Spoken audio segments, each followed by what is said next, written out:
النهارده طالعين نتكلم مع حبايبنا طلبة تانية ثانوي علمي وأدبي بخصوص مين؟ البحث، وطلبة علمي بخصوص الاستاتيك. هنتكلم في حاجة مهمة جدا جدا، يلا بينا. السلام عليكم ورحمة الله وبركاته حبايبنا طلاب الصف الثاني الثانوي علمي وأدبي، يا رب تكونوا بخير. بعتذر جدا عن الانقطاع اللي حصل الفترة اللي فاتت، كنا مشغولين مع بعض في مراجعات شهر أكتوبر لأولى ثانوي وثانية ثانوي. الحمد لله رب العالمين عملنا مراجعة جامدة جدا جدا جدا، والريفيوهات بتاعتها وتفاصيلها كانت في منتهى العظمة. هنستكمل شرح الدروس بتاعتنا اللي احنا اتأخرنا فيه.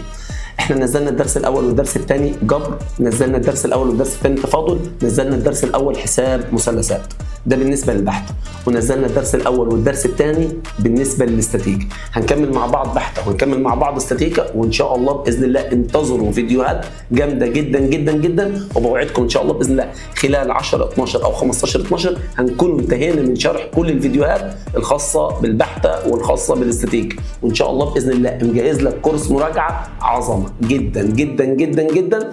وحابب في الاخر ان انا اشكركم لاني عندي لكم خبر جامد جدا جدا. بفضل ربنا سبحانه وتعالى وبفضل دعمكم القناه بتاعتنا عدت 19,000 وكسور يعني، وان شاء الله باذن الله مستمرين مع بعض، وباذنك يا رب القناه هتوصل لل 50,000 وال 60,000 وان شاء الله ال 100,000، وهناخد الدرع مع بعض ان شاء الله باذن الله. هنعمل عظمه السنه دي. اشوفكم على خير، مع السلامه.